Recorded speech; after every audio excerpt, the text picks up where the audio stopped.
Hello, everybody. Welcome back. YouTube.com/Aloud. This is the Gaming Enforcement Agency. This should have taken place about 48 hours ago, but we're here nonetheless. Steve, you're with me on Discord. Sir, on duty. How are you? And my God, it's good to play some games other than Elden Ring. We've got a few more things to talk about this week. Oh, yes, the list is long and exciting. Let me just start off by letting everybody know how we're going to run through it. As we usually do, we start with the gaming interrogation and deliberation. Tonight, we're kicking down 7 doors. That's right. Steve and I have been playing 7 games between us. We're going to run through them nice and quick for you. Then we have, of course, the newsroom door. It needs to be kicked down. You know, Steve, they only finished putting it up from last week, just now, so we get to kick it off some fresh hinges. Beautiful. Then we'll have the standoff. And Steve, who's standing off this evening, my friend? Mate, this evening we've got best hub worlds in a game this week. So best hub worlds. So have a think in the chat there. If you can think of one, what's your favourite? That might be on our list. We'll check it out at the end of the show. Indeed we shall. And yes, after the standoff, we come to audience interrogation, which is where we come back to your comments in the YouTube channel. So all episode, throw those comments out there. We'll round them up and get back to you at the end. I swear, we'll get right to you. That's it. That's the run of show. So let's kick it off, shall we? If I can find the right button. Here it is. Game interrogation. All right, game one, it'll be a short one this week, is Elden Ring, still sitting atop my Game of the Year list. However, I only put about 3 hours into it this past week, Steve. I'm just holding my horses, waiting for you to be available so you can kill some bosses for me, mate. Well, good luck for you, Troy. I'm on leave next week, so we should be able to knock over a few of those bosses for you, because some of them can be very tough. And this week we don't need to talk too much about it. We've already spoken how much we love this game and how good it is and all that stuff. This is more of an update as to where we're at. Troy, I haven't actually told you this, but probably 1 hour before the stream tonight, I did indeed roll credits. Whoa!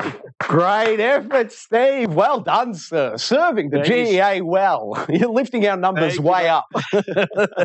Again, I have to say that last boss, it was tough. And my God, I was almost ready to give up because this thing had me raging and rage quitting and rage playing other games quite a few times this week. Because how many attempts at this boss? Oh, I reckon I was probably up around 50. Yeah, okay. I reckon. And it's tough. Like the first phase, you get through that, and you just know what's coming. You hit that first phase, like there's no way this is a one-phase boss.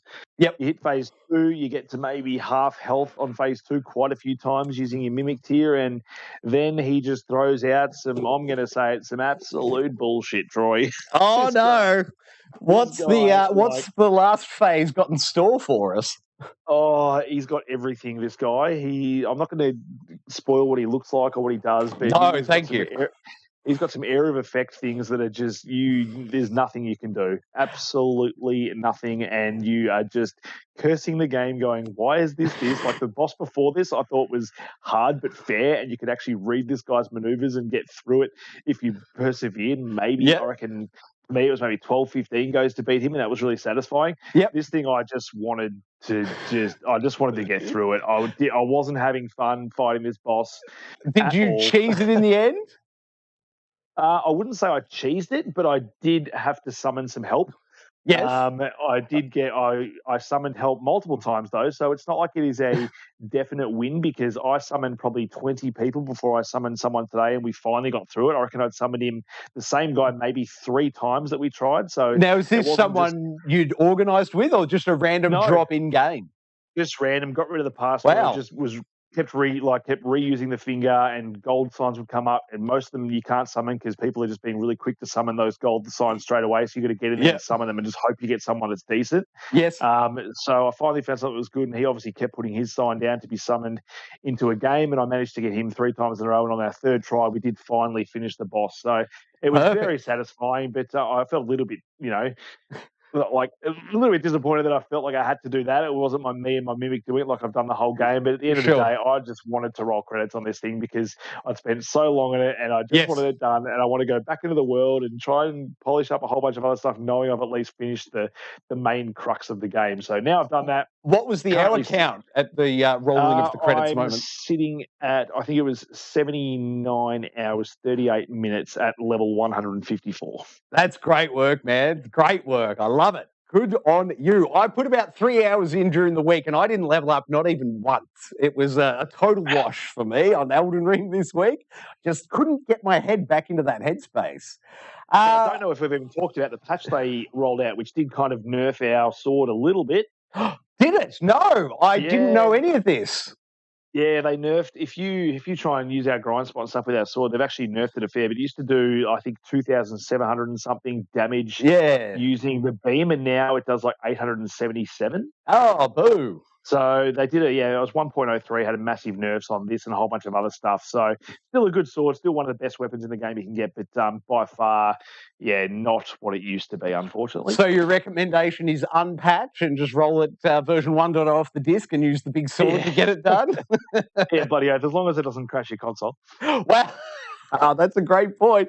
And just on that point, Steve, I tried summoning those 3 hours I was there. I was trying to summon, and I didn't see one gold sign in 3 hours. I really think there's something going on with my PS5 or my version of Elden Ring. Potentially could be, because I was there with Bully, who's also in the chat, one of my mates. We had no real issues. Like, we were using co-op sort of all during the week, and I was managed to jump in there and help him out with a few bosses, and pretty much could summon, and he could summon me pretty much, whenever we wanted to, but albeit for a couple of things. So it may well be something there on your end of the PS5. I'm not sure. I really do think it's the PS5. I'm starting to get a few other errors. I won't go into it now, though. We have a big rundown, and you don't need to hear about my issues. Let's go. Next game, Troy. Well, next game. Game 2, everyone. Shredders, that's right, Shredders, recently added to Xbox Game Pass. And Steve, I did the install today, but I only played long enough to capture this footage. I played for about, 15 minutes. What was your read on it? Shredders, the snowboard game. Sorry, I thought it was a game about multiple Shredders from the Teenage Mutant Ninja Turtles. They've lifted the Spider-Man multiverse concept, and they've just been pulling in all the different Shredders. My impressions game for an indie game, I think it looks really nice. Yes. It's more sim than I thought it was going to be. I thought it was a bit more arcadey, akin to like your SSX trickies and stuff like that. Yes, I was very much expecting a Tony Hawk's experience, and this is not. Yeah, and so it's very... I don't know what you found, but I feel like the turns and flips and stuff felt really slow. Well, what I haven't been snowboarding in many years, but I used to snowboard a bit, and I thought it felt really good. It reminded me of like the labour required in moving directions. It felt very true to snowboarding. I thought they did really well on getting that snowboarding field across.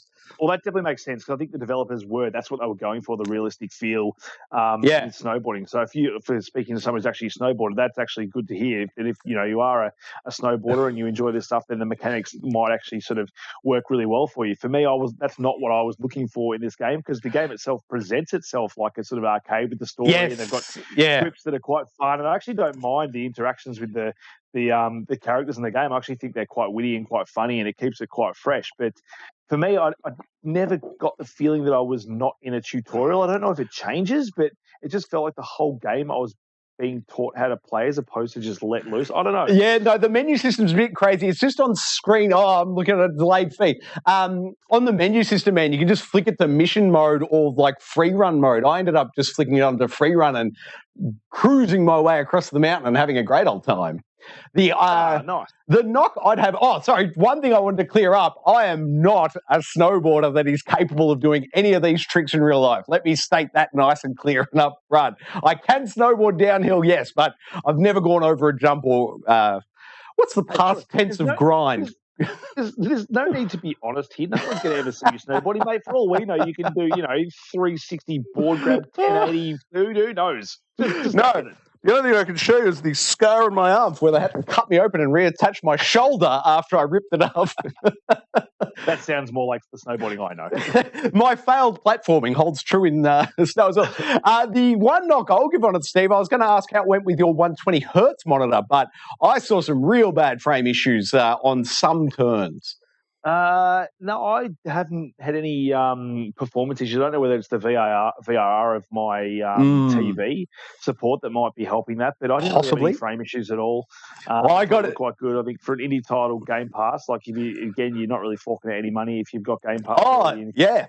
With your console, not a bad little title just to have a few couple of hours fun. And very small too. I think from memory, I think it was 9 gigs or something. It was pretty quick to install, and as I said, included in Game Pass. 2 minutes install for your internet, yeah? Yeah, nice and quick. It was nice and quick. If you like snowboarding, give it a crack. But yeah, as Steve said, it's not really a Tony Hawk's. If you're looking at it thinking it's Tony Hawk's, it's not. But if you've ever snowboarded before, it's, I don't know, it's true to it. It's a lot of fun. And I certainly won't be getting up to the snow this year. This is the closest I'll be getting to the snow this year, Steve. Same. Perfect. All right, that does it for Shredders. Next up, another Game Pass game. This one, there's been a lot of hype about online, Steve. I'm trying to remember, what was his ridiculous one-liner? Surrounding this one, it's been You say the worst. chill out or something, you know, I know we got a demo for it. Maybe it was, I think, could have been around E3 or. Right, we're going to Dark Souls it if we can. Not actually fight people. Gamescom? Are you thinking Germany? Nah, the one that all does.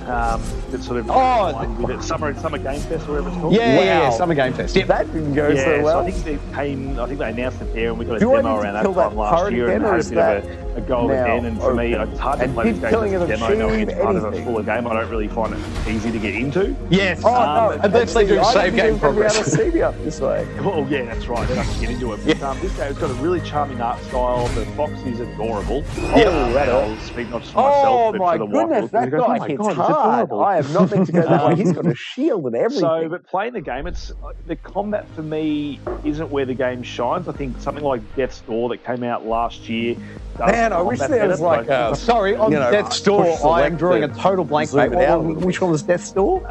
Very similar sort of get a better sense of where I need to be going. Top-down view game where you play as a crow, and it's very similar. This is the right Link's way. Awakening style gameplay where you're sort of going through more of a noir kind of world. It's more black and white.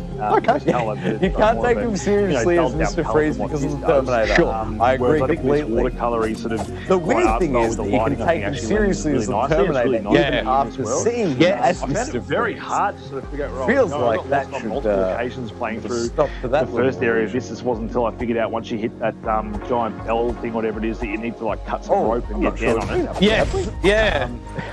But it does the whole Dark Souls world thing really well, where like you don't know where you are, and all of a sudden you end up somewhere where you used to be. And I think the world design in this game is phenomenal. That's going to be a good thing. Yes, I agree. Combat's going to get better as you unlock more skills. I've only got the sword. I still haven't found the shield. Like, how many hours have you played? I put in just under 2 hours. I think 1 hour 45. I've got to go down here and I've certainly got the shield, but I would have said I'd had the shield for about an hour, mate. I feel like I got the shield 40 minutes in-ish. Oh, okay, yeah, well, something. I'll probably just about that hour Finish sort of mark. Like I've just done. Trying to hit me and hit me. My next quest is to go pick up the shield, so I'm probably not far. Like looking at your gameplay here now. Oh dear! Just beyond this. Don't we need help? Yeah, it's as simple as, mate. You ring the east bell, you ring the west bell, your boss fight. You know, you're there. Oh, there you go. So West Bell's next to me. So I can see Now, myself going left, back to this. going left, Obviously, I wanted to knock Elden Ring off before. Do I have sort of 300 yens? RPG How do I Dark see Souls-y my like inventory? Yes.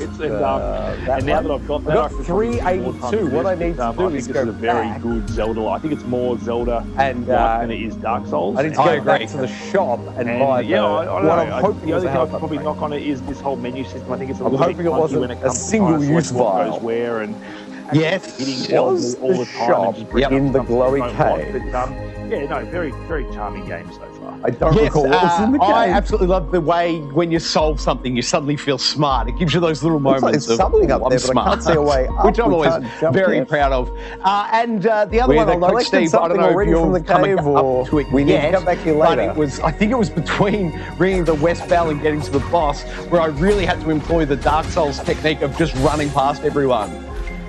Oh, yeah, I did the exact same thing. Yes. So at the start, I was fighting everyone, but you're right, it does get a bit Dark Souls-y, and you're like, all right, let's just hot-foot it to the boss and give him a crack. But I got to tell you... Just for the chat, the TNT, I should have used that on the big guy. Thank you, I failed in my editing this afternoon. Thank you for reminding me all. Whoop, fixed, solved. It's as simple as that. Hopefully they can still hear us just a little bit. No, my apologies, everyone. Oh, what can I say? Poor editing. Yes, I'm very much enjoying this, Steve. I intend to get back to it. I have eyes to finish this game, and depending on how long it'll take you to get over here and help me with Elden Ring, I might finish Tunic before I even really get back to Elden Ring. It's really speaking to me. I'm really enjoying it. I'm looking forward to playing some more of it. Oh, that's awesome, man. All for that cheap price of Game Pass. Indeed. Oh, and the other one is Colin's been playing it as well. Good game for kids. They love it as well. So nice. If you've got young kids, it's a perfect game for them as well. Perfect art style, nothing too violent. That's right. And the other thing Colin was helping me out with today is this footage we're watching right now of Fortnite. What are we, Steve? Chapter 3, Season 2, I believe now? Yeah, something like that. And this is probably the best update I've seen that's got me back into Fortnite. Like, I've always jumped back into some seasons when I've seen a change and seen it's fun, but it's just always that building stuff. Like, I've only ever really used building to create a ramp to get to a roof, to get to a chest inside a house somewhere. Yes. I've never used it as a technique to build myself a massive fort just when someone takes one shot at me, which is what always frustrated me with this game. Like, I could always see and enjoyed the actual shooting aspects of it and all that kind of stuff. I know what it's all about, but I've just never really enjoyed the building stuff. So the fact that this is now a pure third-person battle royale shooter with a great art aesthetic, with great, licensed, characters in the game, which I now own quite a few of. I just really enjoy it. They've got a new sprint mechanic and a new mantle mechanic where you can jump up on things. And since playing this, I've only probably played maybe 7 games. I've already rolled 4 victory royales. So, nice work, man. It's like these kids don't know how to shoot a gun or aim now without their building, which I enjoy. Well, you might say that, but if you take a close look at the screen here, you'll see Colin sitting on, 6 kills at this moment of the gameplay? Colin just walked up and absolutely destroyed this game of Fortnite. It was very impressive. It was a very proud dad moment, if I'm being honest. What's he thinking of the change? Does he enjoy the no building as well? He cannot wait for them to come back. He keeps saying, Dad, when are they going to put it back in? I'm like, mate, it was one of the key things they launched with. It'll definitely come back. I don't know, maybe 2 weeks. You won't have to wait too long. Yeah, but he is dying for it. Yeah. Because it's actually built in as part of the story, as you're supposed to be trying to do this thing to get building back in the game. So I can see that happening. But from all the social media and stuff that's going on about this, like, everyone seems to be really enjoying this mode and being like, I'm finally back into Fortnite, or I'm finally playing Fortnite for the first time. So I could easily see this be a mode going forward, and I really hope they do it, because that would keep me playing. Like, I haven't played Fortnite this much in ages. Yeah, I haven't even checked it back out this season, but from what I'm hearing, Steve, maybe it's time I should. And I wonder if it's an age thing, whether it's a certain generation of gamers prefer no building and then everybody under X loves it, Mate, I think it's people like you and me that, like, your fingers just can't do it anymore. Like, reflexes I was a kid aren't what they are today, and you obviously see Colin, he loves that stuff and can easily do it and enjoys it. But just the purist and the third-person shooter fan in me, especially when I'm playing as Nathan Drake, it's almost like I can see myself playing Uncharted, which I'm very good at. And I just treat this like that. I just go around, I'm shooting bad guys as Nathan Drake, and I'm absolutely loving Fortnite at the moment. And I hate to say it, because it's very easy to sort of hate on something like Fortnite, but I think it is a good game, and I think it really is. Building it potentially is a more fun game. And now, Steve, I hope you don't mind, but I will ask, how does Nathan Drake look in Fortnite? I assume that's who you're rocking around as? Mate, yeah, I'm playing as the Uncharted 4 version of Nathan Drake. You obviously get 2 when you purchase him. You get the Tom Holland version of Nathan Drake, and you get Uncharted 4, but I'm rocking the blue Henley khaki pants Nathan Drake, which is probably my favourite version of Nathan. Very nice. And can you dress the Tom Holland Uncharted Drake in the Spider-Man outfit? You cannot, but you can use the Spider-Man outfit without the mask and look exactly the same. So, which I do have. Perfect. I love it. Nathan Drake as Spider-Man if I choose. Fantastic. Oh, I kind of want to leave this rolling, but I don't have anything more to say on Fortnite other than Colin gets up to 12 kills, I believe, and victory royale. But we're going to bounce off this footage before we see his excellent victory royale. But he absolutely came out and destroyed them this evening. It was a thing of beauty. Great work, Colin. All right, next up, Game 5. Oh, now this was me destroying some people. I've gotten back in, Steve, to some Rocket League. There's a new season. Seasons in Rocket League, I want to say, run for 2 months, but it might be 3. But one just started at the start of this month. So it's fun and games. Everyone's rank gets reset. So there's a sort of a bloodbath in the rankings, at this early stage of the battle pass. There's everyone fighting for position. So you get some very unevenly matched up people and some very hilarious matches. Awesome. I do have to say, I have seen it be rather late at night and still see you logged on playing Rocket League. Oh, yes. Yes. So I can tell you were putting in some time. I'm like, has he just left his PlayStation or is he literally just smashing out some Rocket League this week? Oh, I've been destroying Rocket League all week. And I wish I could work this out. I don't have the analytical skill set for it. But my skill set is getting worse the longer I play it this week. On the first day, I was getting all sorts of wins. And the longer I play it, just the worse I'm going. I'm not sure what's going on there. Either their matching algorithm is getting better at challenging me or my skills are getting worse. Mate, that's why when I play Fortnite and get a Battle Royale, I just bounce.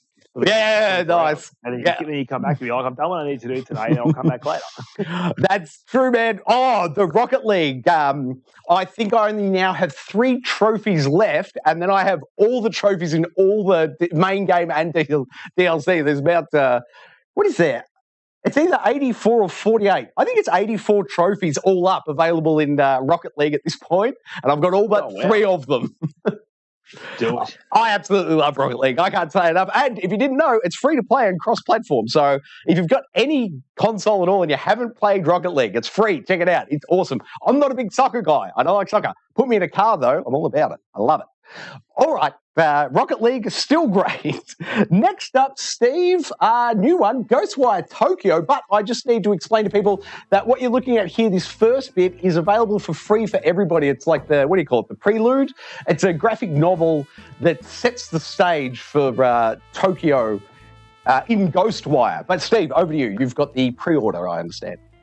I do, yeah. So the pre-order of the collector's edition does give you 3 days early access, so thus being able to play it earlier than a lot of people will. And initial impressions weren't amazing, but the more I've played it, the more I'm enjoying it. Because I was a massive fan of Evil Within 1, Evil Within 2, and the departure from a third-person camera for this was a little bit jarring at first, especially as there's no field of view slider, so you're sort of stuck with what they give you. And I think it's going from what we've had recently with a whole bunch of first-person games where you can just draw that thing all the way back, and if you're like Troy, you can essentially play as a fish.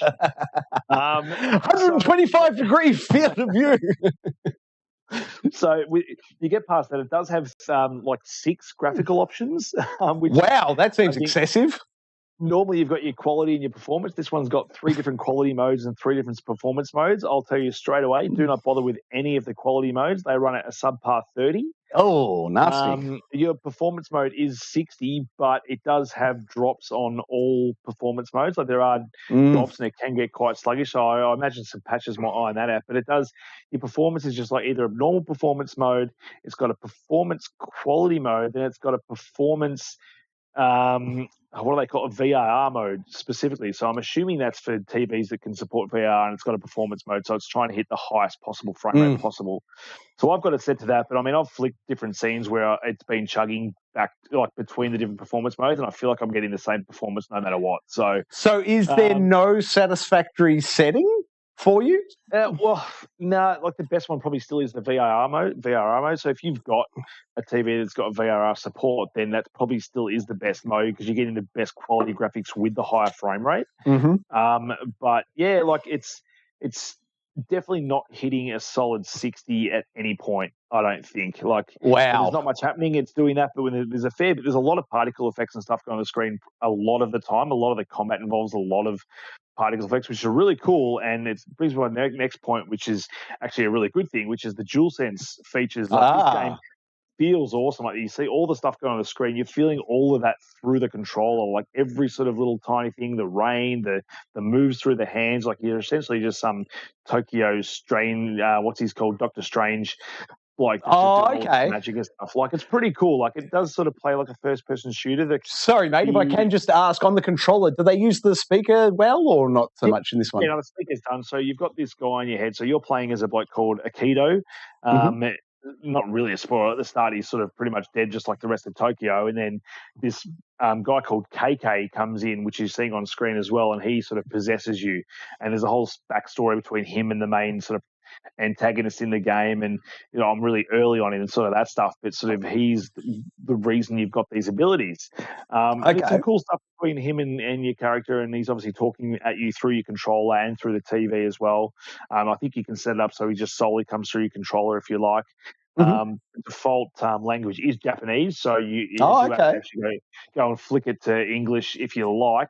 It's a similar thing like the most recent Yakuza games, where it's not, they're not matching word for word with the lip sync when it comes to English. Yes, yep.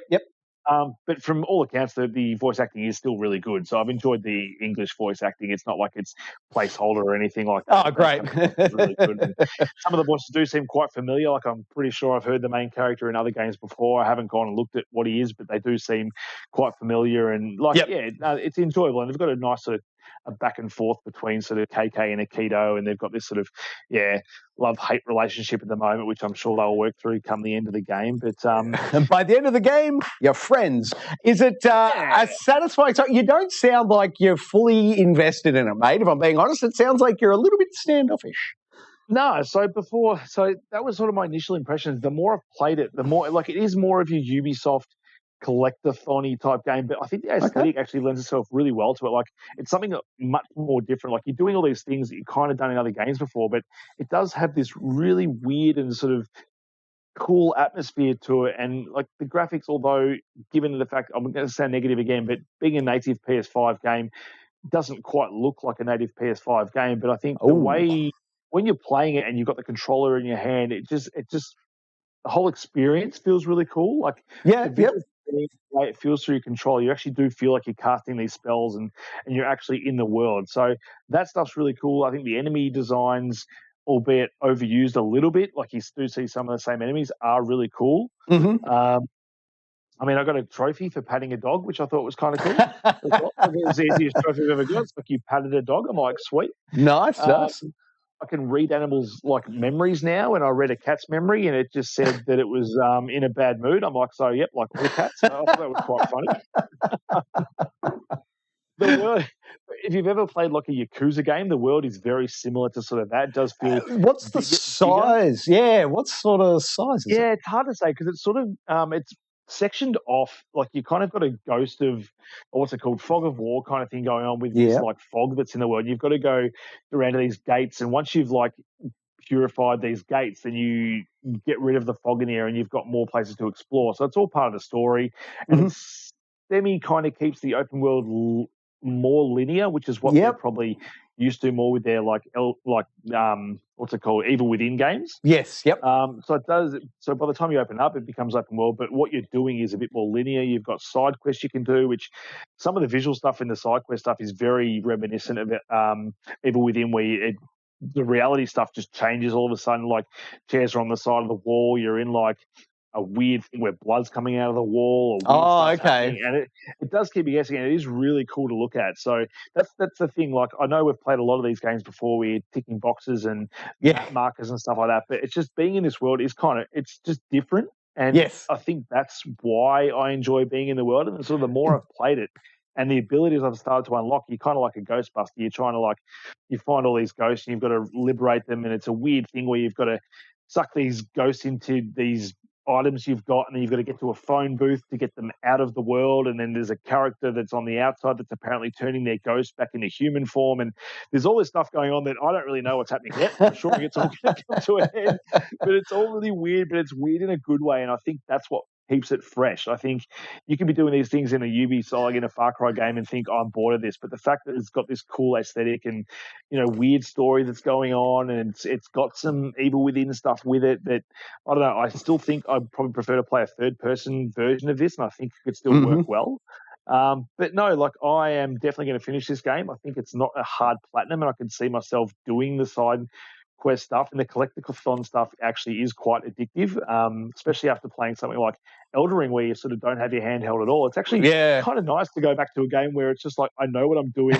Please tell me what to do. I'm just going to do it and enjoy the cool like graphics and audio and controller feedback that they're throwing at me. I don't know. I think you would actually probably quite like it. Oh, that's interesting. I was just looking at this, man.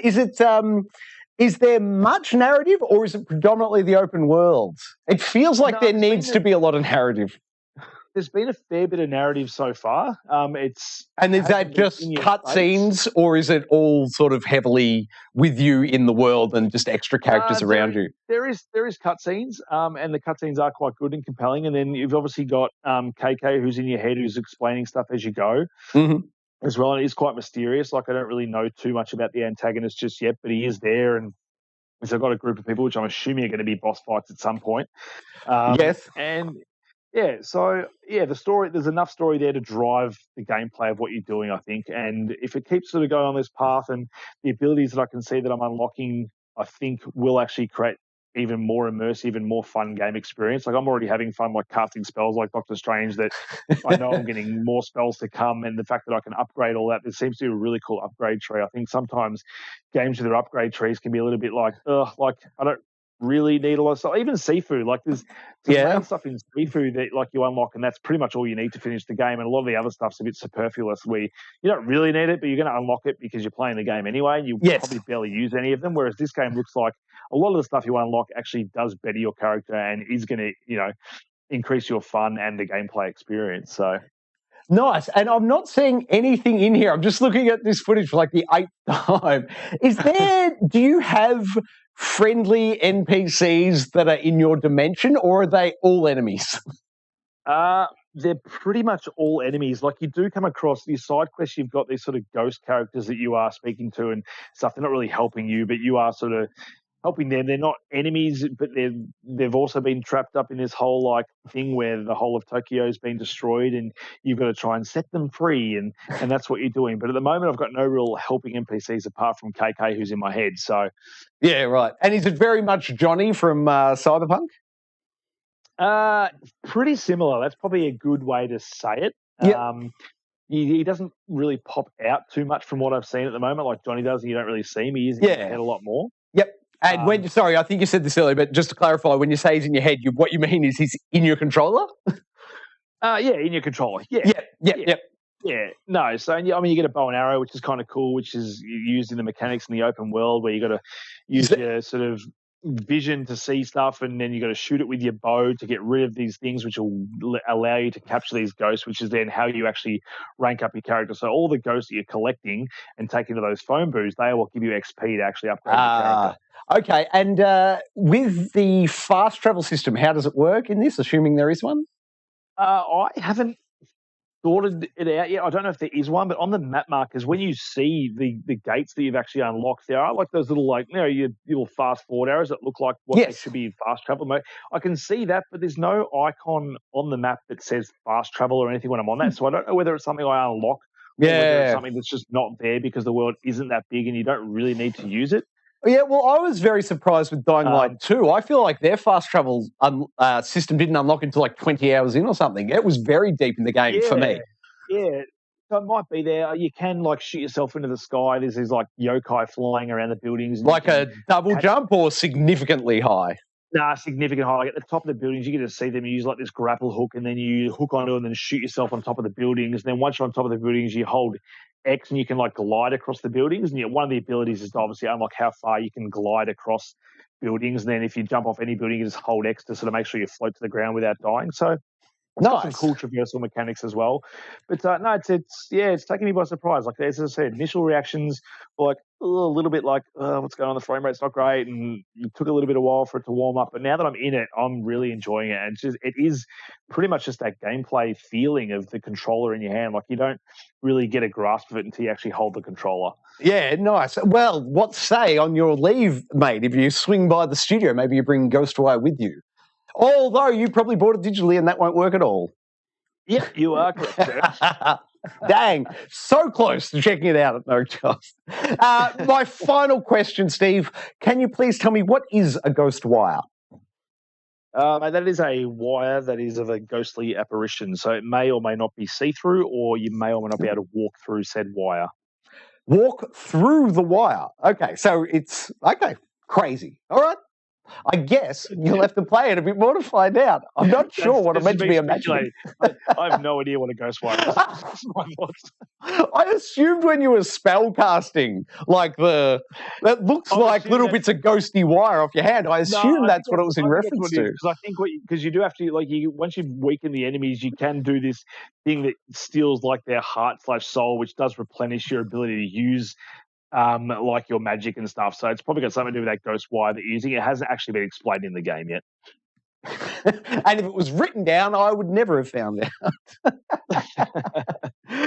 Okay, and sorry, Steve, you said Ghostwire comes out officially this Friday, is it? This Friday, yeah. So what's that, tomorrow, isn't it? No, we're 2 days time. Yeah, 2 days' time. So your recommendation to people out there, buy it, wait for it? What are you saying? It depends. Like, for me, I would say buy it, but it's only because I've now rolled credits on Elden Ring and there's not much else coming out soon that I think is a must-play. So it's definitely not a must-play, but if you're into your Ubisoft open world like games you like, I really like the Evil Within games, and this is sort of giving me that kind of flavour. So if you do like your survival horror, not that this is survival horror, then I think you're going to enjoy it. Okay, cool. And sorry, what was the team's game before this? The team who worked on this, what was their previous title?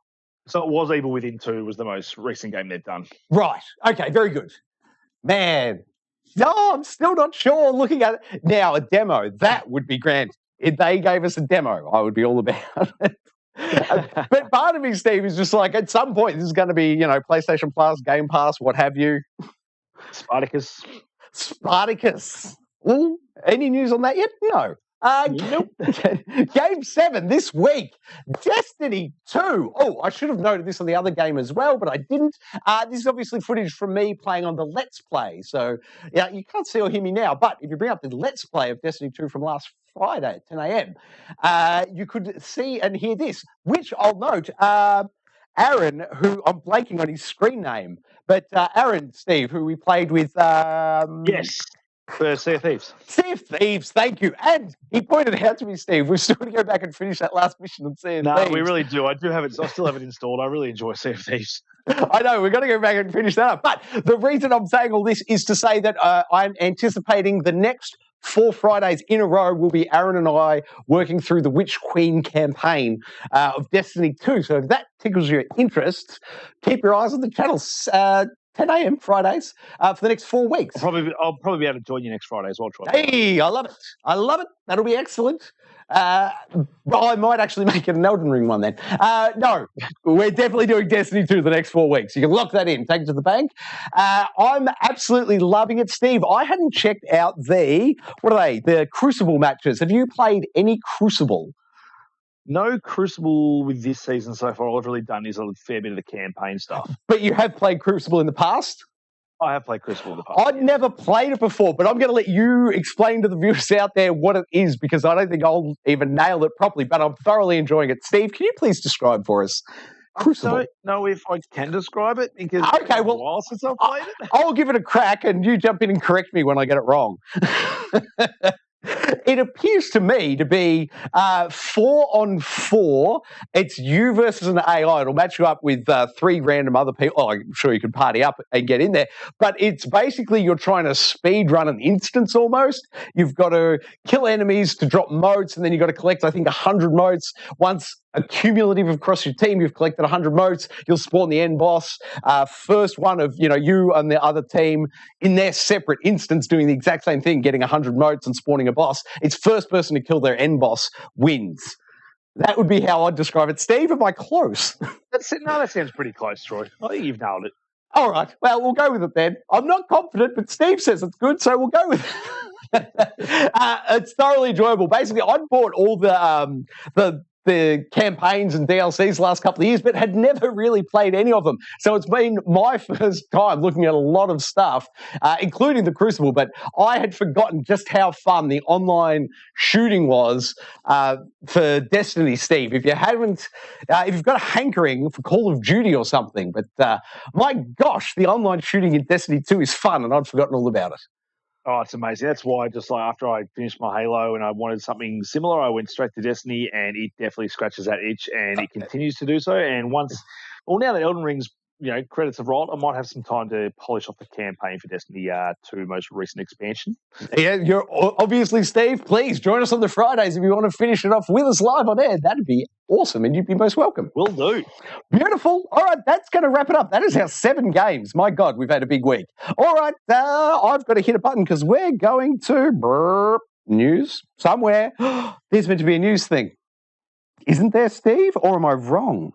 Is it not news? It is news. It is news. I don't know what I've done to my news bumper button. That's not good. Well, just pretend it says news then. You have the right to remain newsworthy, worthy. That one. There we go. It's the news time. Sorry, everyone. That was a bit of a train wreck. I apologise. First up this week, IGN reporting that CD Projekt Red have confirmed a new Witcher game is in development and will use the Unreal Engine 5. Steve, how exciting. They're changing their tech, which is odd. They are. So I believe it was like some red ending technology was the one they've used to make Witcher 3 and Cyberpunk. I think it's just called Red Engine, if memory serves. Is it? I believe. Yeah, I'll scroll down. It's probably written just here somewhere. Yeah, so I believe that's what they've done to make Witcher 3, and it's a decent engine, so I'm not sure what they've got plans for the Witcher 3 remaster that they're doing, whether that's on that same engine or not. I'm assuming it is. Oh, well, are they doing it in-house themselves, or are they handing it off to somebody else to do? That's a good question. I don't actually know the answer to that, but I'm just excited to get more Witcher, and the rumours are that Ciri may be our main character for this one. I still believe that. I'm looking at the picture that they've announced this with, and it definitely has like a wolf chain on it, which is definitely synonymous with Geralt himself. So, indeed. Now, I'm not across the Witcher literature, Steve. Is that common? Is in the Witcher literature, does he pass it on to her in the novels, or is this a whole new thing? I think you mean the Witerature. So the literature would say that, they do coexist together. I have not read all the books, but they always sort of work hand in hand together. And obviously, Geralt's always been the main character of the books. More recently in the show, they've sort of started to sort of utilize Ciri a bit more. And I think the show may sort of go that way. I'm hoping not, because I really enjoy Superman as the Witcher. Yes, I think he does a great job. I think he's perfectly cast, and but I would assume this new Witcher saga does have Geralt in it. I believe it's probably going to be Geralt and Ciri. Who knows? We're probably going to get some kind of co-op thing knowing games these days. I really hope we don't get it. I would prefer I'd prefer a really good RPG single-player campaign experience with my Witcher, especially since The Witcher 2, I enjoyed that, and Witcher 3 is really one of my favourite games of all time. And I think if they can continue that, just calling it The Witcher, I think we're in for a very special game, and I think CD Projekt Red hopefully have won back some grace with the Cyberpunk updates of late, and I think they have. I think they have too, and the DLC hopefully can be good as well for that game, which will get me back in. I always enjoyed the gameplay loop of Cyberpunk, and never really had too many issues with its performance on the PlayStation 5, even from day one, with the PS4 backwards compat stuff. And I think the update recently has made it even more pretty game, and I've had no issues at all. So I can't wait for another Witcher game. Yes. Now, Steve, how would you feel if at some point in The Witcher there was just a glitch and Johnny appeared for a brief moment, said something and disappeared? A little cameo, if you will. Oh, I think that would be called a glitcher. I'll stop with the Witcher pun. Soon, I promise. No, please don't. Well, there could be some kind of alternate reality. I think was it even in Cyberpunk or no? It was in The Witcher. There actually was mentioned that. I think it was Siri at one point mentions that she went to like some future world where there was like people with robot arms and robot. Oh wow! Yeah, so it actually was mentioning Cyberpunk. So they've always been in the same universe. Yeah, well, that's right. You heard it here first. I love it. Yes, very exciting. And just confirming, it was indeed called Red Engine, their previous tech. All right, next up is from GameSpot. Returnal's Ascension update is out now, and it adds co-op and more. Steve, tell us things. Yeah, I thought this was not due out till the 24th. I thought it was the 25th. I was expecting it this Friday myself. Yeah, but I think it dropped early, and because I wasn't expecting to have it available, and I almost downloaded it to be like, let's give it a go, but I had too many other things to do, and I was like, oh, I'll get Ghostwire done anyway, because that's probably going to be better if I've played that than if I've just played Returnal, because I talked about Returnal like every episode last year. But no, I'm looking forward to getting into this and playing some co-op, and I think hopefully you and I can join up and play some co-op stuff with the new mode, and I think it's going to be a lot of fun. So I don't think it's too far away where this game's going to be reinstalled on my console, Troy. You and I both. Here it is here, my physical copy. Returnal. I'm a big Returnal fan. I still haven't heard anything whether there's any trophies attached to this DLC yet. That's the only thing. Oh, Steve, we're going to do this live. I love your thinking. We're going to go to what? PSN profiles? Let's do it. Let's see if there's any trophies attached. PSN profiles. I love it. Now, we don't want that. We want to look for games. We're games. Recently updated. Should I just search for The Witcher? We're not looking for The Witcher, are we? What are we looking for? Returnal. Woo! Returnal. What do they say? The patch is definitely out. Oh, I should note as well, if you are into the Housemarque YouTube stuff, they've put out like a 20-minute video about the patch that's gone out today, including an interview with the game director, which is most enjoyable to listen to if you're into that sort of thing. About 15, 20 minutes. Oh, yeah. Returnal DLC Trophy Pack 1. Here we go. Hey. 1 gold, 1 silver, 5 bronze. Died and Return to the Tower. Defeat the first form. Final form. 100. Complete the first hospital sequence. Open the locked door. Woo! Gain a moment of peace. None of those appear to me, at least on the initial read, to be RNG related at all. I think they may have learnt their lesson, Steve. Oh, absolutely. It's just annoying. It's another one of those games where I've got the platinum. It's going to say 80% complete, but still the platinum. Yep. Unless I go through and do these trophies, I'm just like, every time I get a platinum, they update a game and give it extra trophies. I'm like, oh, come on, give me 100% game. Yeah, they just need to change the way they report that data. But I agree with you completely. It is very frustrating. But for those wondering, yeah, sure, why not? Okay, I will do another Let's Install of Returnal with the new patch. Maybe I'll do that tomorrow. No promises. Perfect. I'll have to delete something off the hard drive to make it fit, though. Gosh, my hard drive is getting smaller. I swear that PS5 hard drive space is reducing over time, Steve. Oh, same. All right, third story this evening. Once again from GameSpot. Uncharted is now the 5th highest grossing video game movie of all time. My goodness. Boom. It's getting there. Every week it seems like we're just harping on how much money this movie continues to make. And again, I just think it's purely down to the Tom Holland factor. I think 100%. The reason this is doing so well is because of Spider-Man. Spider-Man's just come out digitally as well. So I think that's probably boosted people going to see the movie. And I'm just like, the movie was good. I just think we're going to get a really good sequel now. That's pretty much what it boils down to. I reckon we'll get 2 or 3. I reckon they'll shoot 2 or 3 back to back, and then we'll go bang, bang, bang. Yeah, I think you might be right. I think hoping for some money at this, and it's going to keep doing well. Yeah, I'm hoping for a bit of like Lord of the Rings or who else did it? Harry Potter. You know, Boxing Day every year for a few years in a row. Just you can bank on it, sort of thing. That would be amazing. Absolutely. And speaking of Harry Potter, Troy, boom. Hogwarts, that's right, Hogwarts. There was a state of play earlier this week, Steve. We both watched it, but as I was explaining to you earlier, I was kind of only half watching it. So let's start with your impressions, shall we? Mate, my impressions are very good of this game so far. Like, forget all the J.K. Rowling stuff. Like, I don't care. She created this. She's made some comments, and like people aren't too favourable with J.K. Rowling. But this game, like, let's not diminish the game that these hardworking people at this company have been working on, because this thing looks really good. Yes. Like, I was getting Harry Potter meets God of War vibes with this thing watching it. It's magical. It's got all the licensed music. The fact you can create your own witch or wizard. It's got the whole of Hogwarts. But then it's like at the start, you're kind of like, okay, you're at Hogwarts. You're going to school. I did this in Chamber of Secrets on PlayStation 2 or whatever it was. Like, this is kind of cool. And like, okay, but then it just keeps opening up, and then it keeps showing you more, and then shows you more. And I'm like, oh, this game looks huge, and it's just going to be a Harry Potter, fans' dream game. And it's not only just a Harry Potter game, or Harry Potter fans are going to enjoy this game. I think any action adventure, gameplay, third person Sony fan of those types of games are going to absolutely like fall in love with this game. I just think it's got so many things going for it. Like, it looks beautiful. The gameplay looks awesome. Like, it's not only just got your wand combat and stuff, it's got stuff you can use, like the mandrakes, you're pulling them out and it's screaming and the enemies are reacting to that. It's just, Troy, I can't wait. It does look good, man, but I am so hesitant.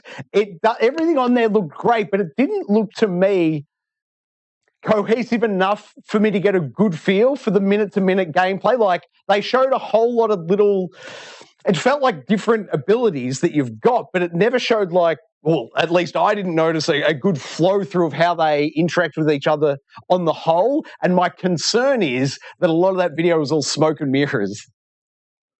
I mean, it could be, but I mean, the game has been in development a very long time now. Like, we've been very true this game for ages. Like, I thought it was almost dead in the water because we actually hadn't heard anything about it. But maybe it's because the developers have just been, hunkering down and just doing their best to create a game. Hopefully they've been wanting to make for so long, and it's going to, be such a, awesome thing in the Harry Potter franchise that I think, I don't know, like I'm quietly hopeful that this game's going to be really good. Like, it's got that open world aspect to it. I think looks more God of War open world than like your pure open world. I think it's got like your sort of open areas surrounding Hogwarts, and they're going to be sort of very story orientated. You can go out to these places, but I don't know. I just think it's going to be a fun time. It looks, don't get me wrong, man. I hope it's fantastic. I hope it all just strings together beautifully. As you're right, it's been in development for many years. I would love for this game to be fantastic. I am just concerned with the way it was cut together. There was so many edits. I'm like, that feels like too many edits. It feels like they're cutting around something now. It was. And there's only one other thing that concerns me is for next-gen consoles and stuff. They didn't actually announce it at the State of Play, but came out after this game actually is going to be on the Switch as well. So like, whoa. Although, if it's doing the Hitman 3 thing of streaming, I can forgive it. But I just hope they would have said off the top. Did they say streaming? No, they didn't. And there was literally nothing in the State of Play. Come out after it goes, it's going to be on the Switch. I'm like, the stuff we're seeing, I just can't see that working on the Switch. No. Yeah, no chance at all. I mean, they've got The Witcher 3 working on the Switch, and that was without streaming, but it didn't run that well. Yeah, well, did they ever go back and fix that? Wasn't the main complaint like a 20 frames per second or something? Yeah, something like that. So I could see it being something very similar. So I know my wife, when she saw this, she was like, I'd love to play it on the Switch. And I'm like, well, you can get it on the Switch. I'll get it on the PS5. And she's like, no, we only get one version. I'm like, well, it's not going to be the Switch one. Or at least you won't be paying for the Switch one. That's right. I reckon it's looking good. I like the look of it, man. And I do like the use of his... well, he wouldn't call it a cape, would he? It looks like a cape, but it's actually a jacket. But I do like the big... it's got that Neo Matrix look to it, It does. No, it's cool. It's got a cool aesthetic, and I think, from what they're doing, they are literally listening to the fans, and they're just like harping on the books and the movies really well in terms of those locations. So, yeah, fingers crossed. Fingers crossed it's a good game. Hopefully we're not just swimming in sevens and we get some 8s, 9s, and 10s for this game. Yes, hopefully. Oh, my goodness, it'll be good. Exciting times. I love it. All right, story 5. Game Tyrant reports that the new horror game, The Quarry, from Supermassive Games, announced with a release date. The Quarry, Steve, I know nothing. Oh, Troy, this was more exciting to me than the Harry Potter stuff that came out. Like, I have been hankering for a spiritual successor or sequel to Until Dawn, one of my favorite horror games and those kind of adventure games ever made, if not my favorite one ever made. This thing looks like it's finally that. Like, I know Supermassive have been doing, the smaller, what's their series called? You've got, obviously, House of Ashes and Man of Medan. What's that called? Dark Pictures Anthology? Dark Pictures Anthology, that's the one. So I know they've got another one still coming for that, but the fact that they announced this like a true big game, it's not a smaller experience. It's got well-known actors in it and actresses, and it's just, I think I am so happy this is a thing because it's coming out June 10. Is it Alan Wakey? It's giving me Alan Wake vibes. Yeah, I think it's going to be, the gameplay is probably going to be very much Supermassive where it comes to controlling your characters in third person. I think if the most recent one, House of Ashes, is anything to go by, you're going to actually be able to control the camera now, whereas with Until Dawn, you can't really control that camera. But it's got that 80s horror slasher movie vibe that I really like. Yep. The gameplay trailer just gets me hyped. It's got actors in it that you'll recognise. Like, you'll recognise one of the guys. He's the kid from Detective Pikachu's in it. Oh, yep. It's got what's her face from Modern Family in it. Alex, that's her character's name. I'm trying to think. I don't think I watched Modern Family. I'm like, I know the name, but I don't actually think I watched the show, so I've got no idea who doing it. That's right. The nerdy one from Modern Family, she's in this game as well. And there's a whole bunch of actors you'll recognise as well through this thing, and that's why I really like what they do with these, like the Until Dawn games that had Hayden Panettiere in it, and she was in it throughout the whole game. So, mate, Troy, I'm really excited for this, and I didn't know I wanted it. Well, I did know I wanted it. I just didn't think I was going to get it until I saw this trailer, and I'm so hyped. It looks episodic and chapter-driven. It looks a bit back for bloody. Talk to me, man. Do you know, is it online? Did you just say? Did you play? Yeah, so did you play Until Dawn? Briefly, many years ago. It was Until Dawn 2015. It's probably been 6 years since I played it. It's probably like that. So they do have a multiplayer thing where you can play with other people online and they will be playing the game as a different character at the same time you're playing it. Whereas if you were just playing that solo, you would play those bits separately. Okay. Yes. Hard to explain. It is more story driven, and it's got QTEs. For those people that don't know what QTEs are, quick time events that you would normally press quickly to try and survive a cinematic moment and stuff like that. But you got collectibles and stuff throughout the game that'll show you, like, you're trying to keep all your characters alive essentially throughout the whole game, and the game will play out so many different ways. If you don't do something, one of your character dies. So is it one story for the whole game? Yeah, I always assume these are like 1 hour, standalone chapters, and there's however many of them they built. So it's one full game that's like right. Sort of parts, but like anything can happen. Like if one of your characters dies, that's going to change the way that playthrough works now for that whole time. So if you stuff up a QTE in Until Dawn, one of your characters might die, then they're not there for the rest of the game. But if you manage to survive that, then your ending is going to be so much different to everyone else. Yes. Like Until Dawn, I managed to keep all the characters alive until the very end, and all I had to do is it was like a keep your controller still moment. So I'm holding it on my lap, and it was literally Hayden Panettiere, and I somehow moved and I got killed. She was the only character that died throughout my whole playthrough, so I was so close to a perfect run through. Was there a trophy swinging off of that? It sounds like there should have been. Yeah, there would have been. I would have got the trophy pop for keeping all characters alive. So that's what I always sort of aim to do in these games. But they're made for multiple playthroughs because all the way the stories can evolve through these games is just quite interesting. And I can't wait to play another one of these games. It's one of those ones where I sat down with the wife playing Until Dawn, and like we were just talking about how the story's going to go and what's happening here and what if we've done this, what if we do that. And a good streaming game, is it, mate? Oh, mate, I think so. Yep, you can let the chat decide what you're going to do. With certain decisions and all that kind of stuff. Like, I think it'd be a lot of fun. Nice one. It's on my radar. I'm sure you'll see it on Geek Aloud whenever they release it. They didn't announce a date. No, they did announce a date. What was the date? 10th of June, I believe it is. 10th of June. There you have it. Yeah, right there. 10th of June. Keep your eyes peeled on the channel, guys. We'll get to it eventually. The final story of the evening is from IGN. Ghostbuster Spirits Unleashed, a 4v1 asymmetrical multiplayer game, has been announced. Yeah, so this was, I think it was only announced today, and these are the guys that did your, was it Friday the 13th and the Predator games? Yes, yep. Yep, those guys whose name I'm trying to think of right now. Yeah, Sorry. and I really enjoyed Predator for what it was. Like you mostly had to hook up and play multiplayer, and a lot of the times you did just play as the Marines, and if you did play as the Predator, you got absolutely spanked unless you were really good at it and played it a lot. But these sort of what do they call them, asymmetric multiplayer games where a lot of the times it's just like a group versus one, and then it sort of moves around. But this has got a cool little art style too. I think the gameplay itself lends itself really well to a Ghostbusters game where you are literally a group of people hunting a ghost, etc., or ghosts. Yeah, yep. I think that could work really, really well.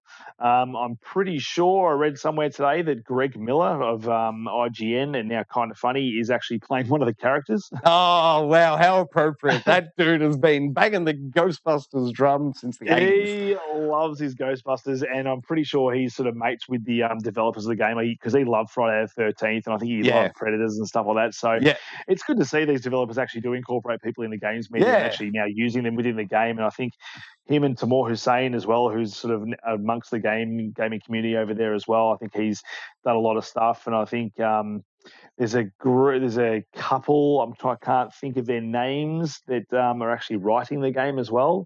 Okay. That are friends with the Kind of Funny guys, so they're writing the game for Ghostbusters. Right. Okay. It's not a Gary Whitta one, is it? Nah, it's not a Gary. It's not a Gary Whitta one. No, it's kind of cool that they're just these game developers. They're a smaller developing company, but they're sort of looking after the smaller guys and bringing them involved. And I don't know. I think it's kind of nice. And yeah, this looks like it's going to be. I don't know if it's canonical, but apparently it takes place after Ghostbusters Afterlife, which again, awesome movie. So, Ghostbusters Afterlife. That was the one that came out this year, wasn't it? Yeah, with the kids and the one, Stranger Things and all that in it. Yep. Yeah, it does look cool, man. But my question to you: can you name an asymmetrical shooter that you've stuck with for longer than, say, 2 weeks? Yeah, I probably dabbled in Predator a bit longer than 2 weeks, but I can't say, unless you've got a really solid group of friends to play a game with, that it's hard to stick around. I think, like if you've got a big group that maybe you've got a group of 4 that jumps into Fortnite or Call of Duty every now and again, like it might be good to jump into this and get involved. And this one's obviously a bit more niche as well. You probably need to have a group of friends that also likes the Ghostbusters. So I don't know how well it's going to do, but for all those Ghostbusters fans out there and multiplayer shooter fans, like I'm sure it'll be fun. But yeah, I think I see a point in what you're saying. Is it like how long is it going to last, and what's the people are going to stick around playing it for? The fall off on Back 4 Blood in Xbox Game Pass was astounding. I fired that up the other day and could not find a match.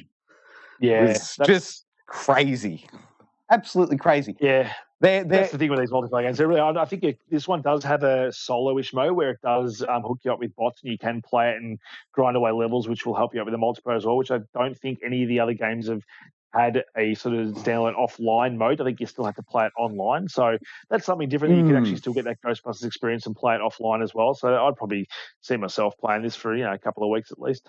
Oh, definitely, man. I love the look of it. I love the sound of it, and I'll certainly get into it given the opportunity. But I've never stuck with one of these games for very long. So as cool as it looks, I know how quickly they rub off.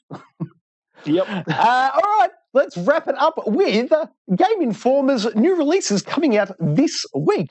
This very week. Now, this list usually makes a lot more sense on a Monday night. It does. Where are we? Today is the 23rd.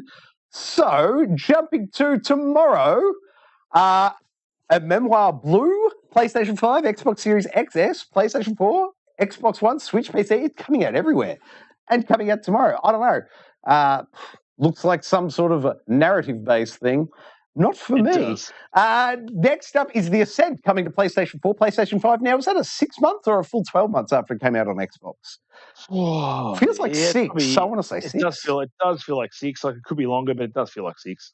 Yes. Still available, I believe, in Xbox Game Pass, and the game really didn't do it for me, so I wouldn't be looking for it on PlayStation specifically. And then next up, Ghostwire Tokyo. We've already heard about that. They've given it an 8 at Game Informer. Steve, have you been across the reviews yet of Ghostwire? Yeah, I have. It seems to sort of be getting between the sort of 7s, 8s at the moment, which is probably about where I would put it. I've seen there's, it goes as high as some 10s on Metacritic and as low as some 6s. And stuff like that. So at the moment, I'd be putting it sort of around your 7 or 8. Yeah, solid 8. Very good. Then we've got Kirby and the Forgotten Land coming to Switch March 25th, which is Friday. Also on Fridays, Tiny Tina's Wonderlands. And I'll be doing the install and a Let's Play for that this Friday on the channel. But that'll be all after the Destiny 2 Let's Play. That we'll be doing at 10 a.m. That is it for the news. Steve, I believe the next thing we have is the standoff. It is. The standoff? Who will fight? This week, Steve, as you've already introduced, we are doing the best hub world in a game. The best hub world in a game. And I need to hit this button to start us off with Diddy Kong's hub world, Steve. Diddy Kong, like this, I don't know if there's, I can't remember in recent history where there's, or even like past history, where there was a racing game, kart racer, that actually had a hub world. I cannot think of one. This has got to be unique. The closest I've got for you would be Forza Horizon. And it was kind of funny that, like, out of all the gaming hub worlds, for some reason, this was literally the first one I thought of today when I was thinking of hub worlds in a game. I don't know what it was. I think I just remember so fondly being inside that hub world. By default hub world, you say hub world, I think Mario 64. Yeah, that's spoiler alert. It's on the list. Oh, spoilers! But I just remember, like, the further you go in this game, you unlock your aeroplanes and stuff, which allowed you to get to different areas within the hub world, and it had different hidden secrets amongst it as well.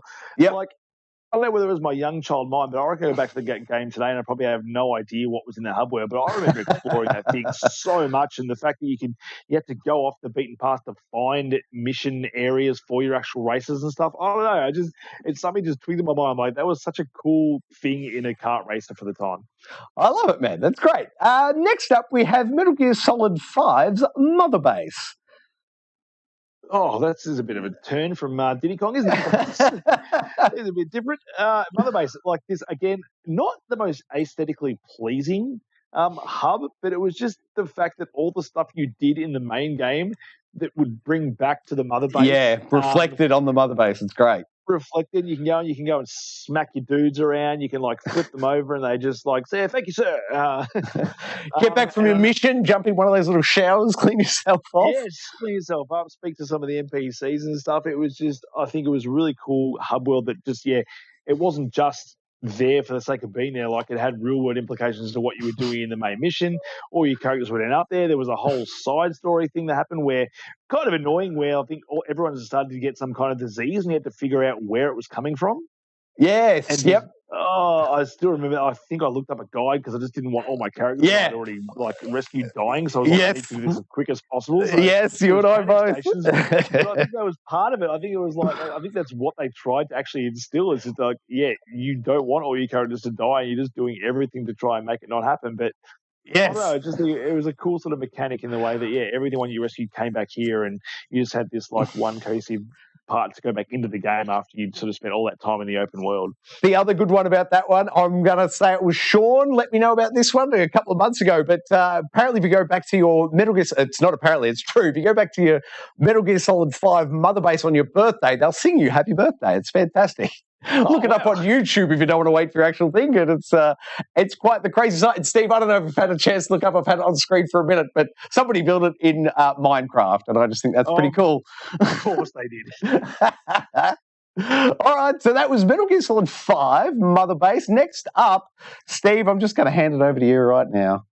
We're going to call it Gruntilda's Lair in Banjo-Kazooie. This was another one. This is similar, like your Diddy Kongs and stuff like that, and your Mario 64s. It just had this awesome, like, opening to Banjo-Kazooie where you, like, all your levels are based out of this whole Gruntilda's Lair, and it opens up more as you play it, and you've got to find certain things. I remember going back to Banjo-Kazooie, like, probably even late last year, and going, I had no idea where to go. I don't know how I figured this thing out as a kid. I don't know where to go and where all my levels are and the puzzle pieces and stuff, but I just remember enjoying this area so much. It's like a level in itself.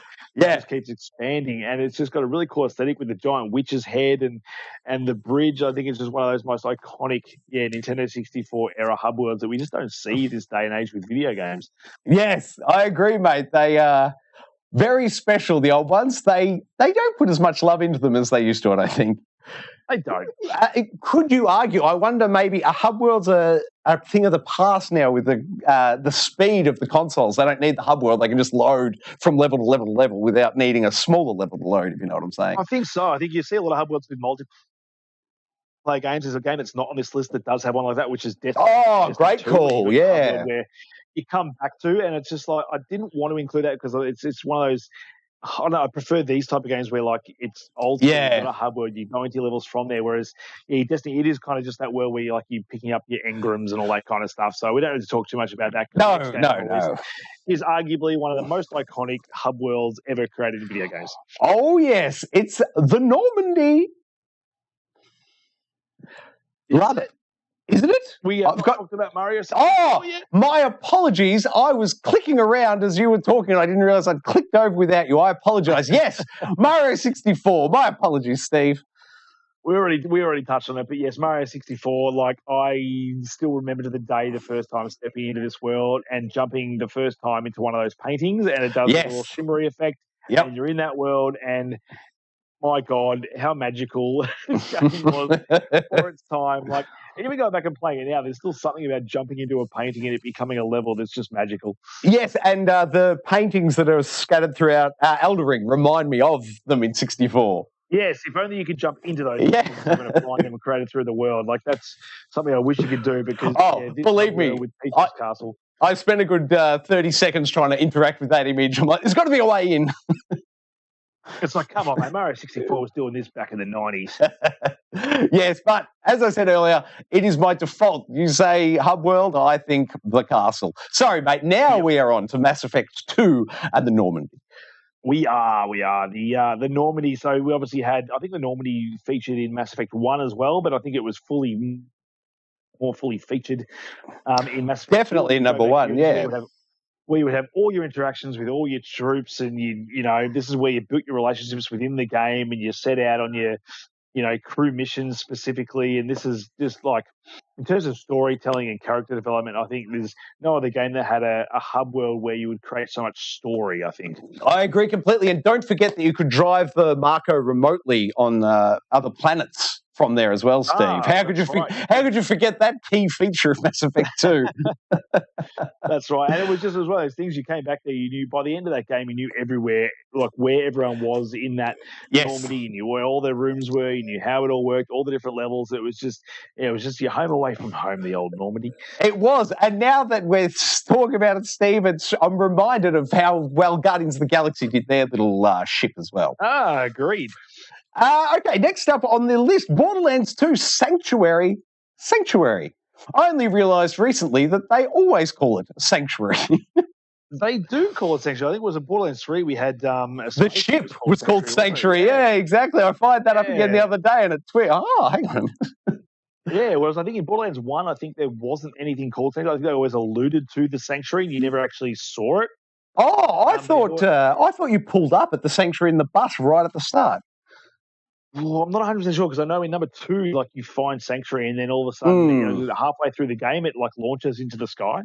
Yes, of course. How can we forget?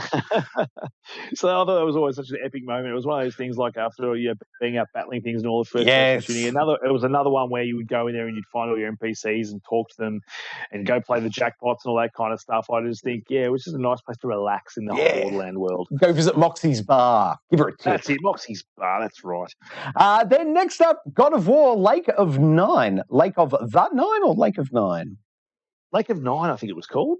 I don't know why I feel like there really needs to be a "the" in there. I think I'm thinking of Pirates of the Caribbean. It kind of does. Now, it's really hard to sort of see this and think hub world, but it kind of was. It definitely was. I've just pulled up an image that I think will support your argument beautifully. Yeah, so it was just... because God of War was sort of broken up into different parts, but you did have this lake and you had this big monument with the bridge and stuff that you could use to go to different worlds. But the amount of detail within this hub, and just the fact you would jump in your boat and you would have all these conversations with, I can't remember his name now, the head that was on your hanging off your hip. It's like, what, you can't remember Boy's name? Boy. Boy. What was Blindy's name? Cyclops? No, didn't he have just one eye? I feel like stand up in the chat. Someone's going to know the guy's name. But it was just so detailed. There was so much to explore within that hub world that it didn't even feel like a hub world almost. It just felt like part of the game. And no spoilers, but they change it at about halfway mark. I was going to say, the fact that it changes as well. It just is like part of the game, and it evolves as a part of the game. And the amount of quests that are out in this area, it's just on another level in terms of like hub worlds. It almost doesn't exist. It doesn't even feel like a hub world. It just feels part of the game. It's so much more organic than a lot of the other ones. I reckon you've labelled that perfectly, mate. The most organic hub world, maybe. And then finally, Bloodborne, the Hunter's Dream, Steve. It's some of FromSoft's finest. It is. Now, I did chuck this in there over the top. I know Dark Souls and Dark Souls 3 and Demon Souls all have their, their Nexuses areas. Yeah, as well, which do sort of feed really nice. I think Dark Souls 1 has a really cool one where, you're just literally in the world playing. The amount of times you just end up back there. Yes. Just based on your exploration. It was pretty cool. But for Bloodborne, the game that it was, the spooky atmosphere, there was just something about coming back to this area that just felt like calm and peaceful. Which I think was also really cool how I don't know if you've ever finished the game, but the fact that the game sort of crescendos at this area and sort of it's no longer that safe area because this is where your final sort of happens. But being able to come back here and just sort of speak to I can't remember the lady, whatever her name was. The doll, isn't she a doll? Is it something doll? Yeah, the doll. Maybe she's something doll. Yeah. And you would go into your little church area. It wasn't even the biggest of areas, but just something about the aesthetic of being in this area. The music was just some choir music playing. Yes. Which was so much more different than what you were used to when you were out in the actual Bloodborne world. Mm. And I don't know, it was just, I loved Bloodborne again, apart from Elden Ring, one of my favorite, if not my favorite FromSoft game.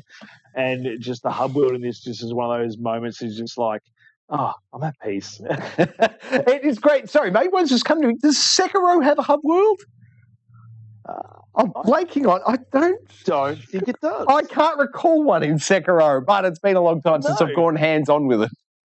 Yeah, no, from memory, I don't know if Sekiro does have one. Again, if the comments, if we're wrong, let us know. But I can't think of a hub world in Sekiro. No, the world itself, I suppose. So, Steve, I'll quickly run down the list as you think up for us a winner. Diddy Kong, Hub World, Metal Gear Solid 5's Mother Base. Now, you said it before, Gruntulda's Lair? I can't remember. And then Mario 64, of course, Peach's Castle, Mass Effect 2, the Normandy Hub, Borderlands 2, Sanctuary, God of War, Lake of Nine, and Bloodborne, Hunter's Dream. Steve, which way are you leaning? Oh, mate, there's a lot of good hub worlds here. There are. But I can't go past the iconicness and the awe of the initial time being in this hub world of Mario 64. I love it. I'm right there with you, Steve. It is the default hub world in my mind. I love it. A winner this week is Peach's Castle. That's right, Peach's Castle. Good work, Peach's Castle. You've had all these big boys come out since you're probably the earliest game out of all these, I reckon. Is that all the game in the list? No. Oh, wait a minute. What was Diddy Kong Country? Did Diddy Kong Racing come out? Diddy Kong Racing's after Mario, as is Banjo. So I reckon Mario's our oldest one, and it has the best hub world. There you go. Nailed it perfectly. Okay, that'll do it for Standoff this week, which brings us, Steve, to the final segment, which I believe is asking the audience. Mate, let's kick down the audience's door and find out what's been going in the chat. There's been a bit of stuff going on here, so I'm going to go through and let's see what we've got. That may not necessarily be questions, but we've got a whole bunch of chatter, which I'll shout out a few. Good work, mate. Go. So let's have a look. Yeah, Bully says new Kirby game out this week. He can't wait for that. Yeah, it is looking really good, actually. Are you going to be grabbing that one, Steve? I just don't tell the wife. Yep. What have we got? Matt's Typer says, interesting fact, Matrix 2 and 3 were filmed at the exact same time. I think that's got something to do with you saying that we were going to get Uncharted. Back to back, yes. Yep. 2 and 3 back to back. Where are we? Bully says Dark Pictures Anthology is supposed to have 10 games in the series. Whoa! We're only at what number? This is, I think the 5th one's about to come out, or maybe even the 4th. I reckon it's the 4th one. And wasn't the original contract was for 5? So before they've finished the original contract, they've extended it, doubled it, if you will. Yeah, so I reckon they've got a 4th one already announced, and then now we've got the Quarry, which is probably looking like my favourite out of the lot. Yep. What else we got? Bully says best hub worlds are in the Lego games. Actually, yes, he's right. Lego games are really good. Good call.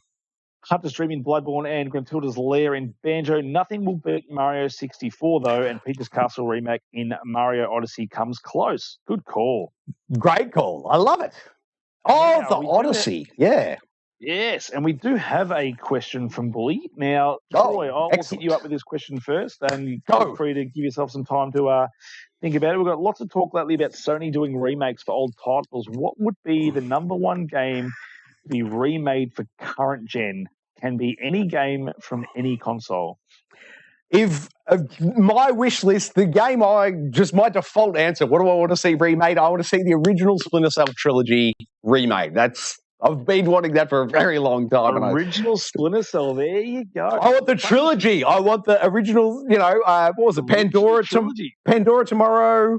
I think the first one was it Chaos Theory, the first one, or was it Splinter Cell, then Pandora Tomorrow, then Chaos Theory? Yeah, Pandora Tomorrow was a sequel to the original, wasn't it? And then you had Chaos Theory? Oh, I can't remember it. I can't remember. It's only been about 15 years. I think we can be forgiven for getting it wrong. Actually, it's probably closer to 20 years. It probably is. It's funny you should say, you had no idea what Bully had said that his actual answer was. No, what is Bully's answer? So his initial answer was Secret of Mana or Secret of Evermore from the SNES. Yes. But then he also said, and Splinter Cell. So, hey!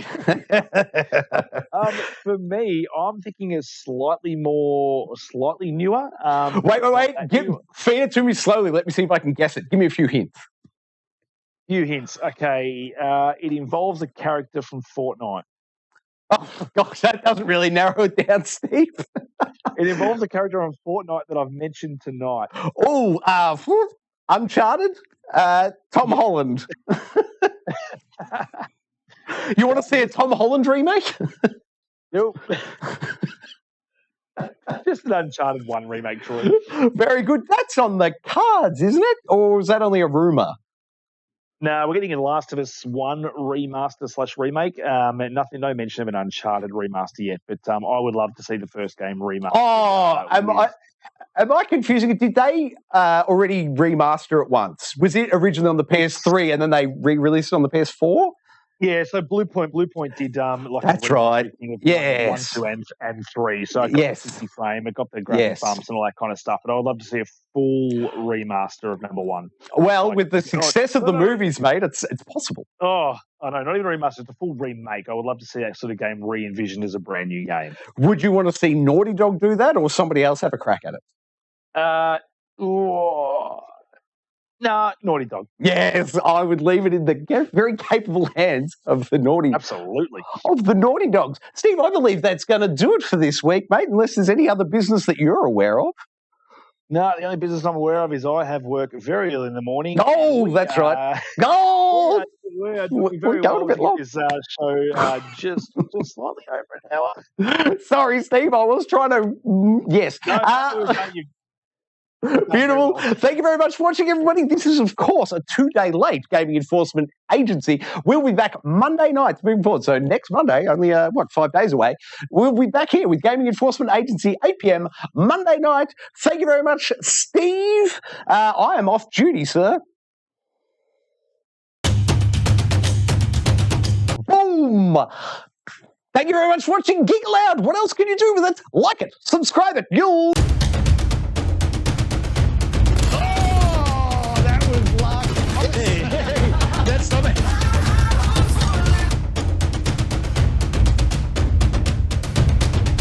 Everything about it. Ooh.